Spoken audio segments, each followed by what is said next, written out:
ഈശോ മിശിഹായ്ക്ക് സ്തുതിയായിരിക്കട്ടെ. പ്രിയപ്പെട്ടവരെ, പാക്സ് കമ്മ്യൂണിക്കേഷൻ്റെ ത്രസ്കാന്തോസ് നോമ്പ് വിചാരത്തിലേക്ക് സ്നേഹപൂർവ്വം സ്വാഗതം ചെയ്യുന്നു. തപസ് കാലത്തിലെ 2-ാം ഞായറാഴ്ചത്തെ വചനങ്ങളാണ് നമ്മൾ ഇന്ന് ധ്യാനിക്കുക.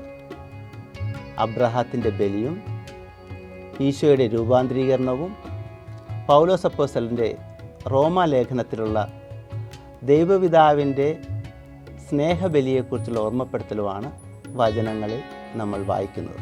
ഇന്നത്തെ സുവിശേഷം നമ്മൾ ധ്യാനിക്കുമ്പോൾ ഇത് കഴിഞ്ഞ ഞായറാഴ്ചത്തെ സുവിശേഷത്തിൻ്റെ ഒരു തുടർച്ചയായിട്ട് മനസ്സിലാക്കുന്നതാണ് നല്ലത്.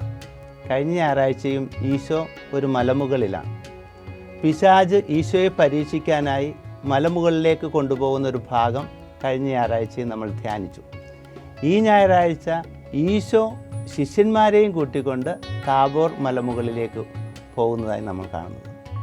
മലമുകൾ എപ്പോഴും ദൈവിക സാന്നിധ്യത്തിൻ്റെ അടയാളമായിട്ടാണ് വിശുദ്ധ ഗ്രന്ഥം നമ്മുടെ മുന്നിൽ അവതരിപ്പിക്കാറുള്ളത്. ഇന്നത്തെ സുവിശേഷം താബോർ മലയിൽ ഈശോ രൂപാന്തരപ്പെടുന്ന ഭാഗമാണ്. ഈ രൂപാന്തരീകരണം നമുക്ക് 3 വെളിപ്പെടുത്തലുകളാണ് പ്രധാനമായും നൽകുന്നത്. ഒന്നാമത്തെ വെളിപ്പെടുത്തൽ യേശു ദൈവപുത്രനാണ് എന്ന് സ്വർഗം നമ്മുടെ മുന്നിൽ വെളിപ്പെടുത്തി തരികയാണ്.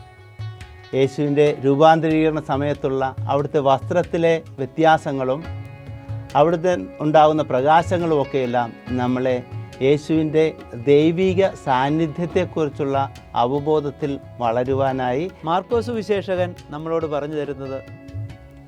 രണ്ടാമത്തെ വെളിപ്പെടുത്തൽ യേശു നിയമങ്ങളുടെയും പ്രവചനങ്ങളുടെയും പൂർത്തീകരണമാണ് എന്നുള്ളതാണ്. പഴയ നിയമത്തിൻ്റെ പൂർത്തീകരണമാണ് യേശു എന്നുള്ളതാണ്. മോശയുടെയും ഏലിയായുടെയും സാന്നിധ്യമാണ് ഇങ്ങനെയൊരു നിഗമനത്തിലേക്ക് നമ്മളെ നയിക്കുന്നത്. നിയമങ്ങളുടെ പ്രതിനിധിയായിട്ട് മോശയും പ്രവചനങ്ങളുടെ പ്രതിനിധിയായി ഏലിയായും ഈശോയോടുകൂടെ സംഭാഷിക്കുകയാണ്. യേശു എല്ലാ നിയമങ്ങളുടെയും എല്ലാ പ്രവചനങ്ങളുടെയും പൂർത്തീകരണമാണ് എന്നുള്ളതാണ്.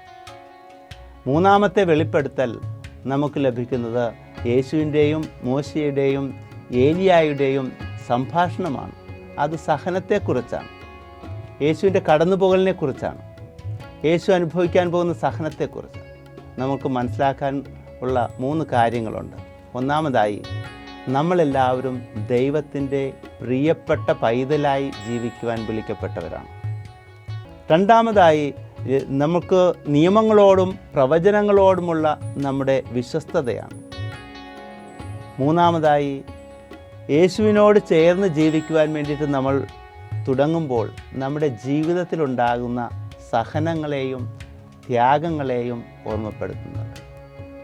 പൗലോസ് അപ്പോസ്തലൻ തിമോത്തിക്കെതിരെ 2-ാം ലേഖനത്തിൽ 3-ാം അധ്യായം 12-ാമത്തെ വചനത്തിൽ പറയുന്നത്, ആകയാൽ യേശുക്രിസ്തുവിനോട് ഐക്യപ്പെട്ട് വിശുദ്ധ ജീവിതം നയിക്കാൻ ആഗ്രഹിക്കുന്നവരെല്ലാം തീർച്ചയായും പീഡിപ്പിക്കപ്പെടുമെന്ന്. പ്രിയപ്പെട്ടവരെ, ഈ 3 ചിന്തകളും നമുക്ക് നമ്മുടെ ജീവിതത്തിലേക്ക് എടുക്കാം.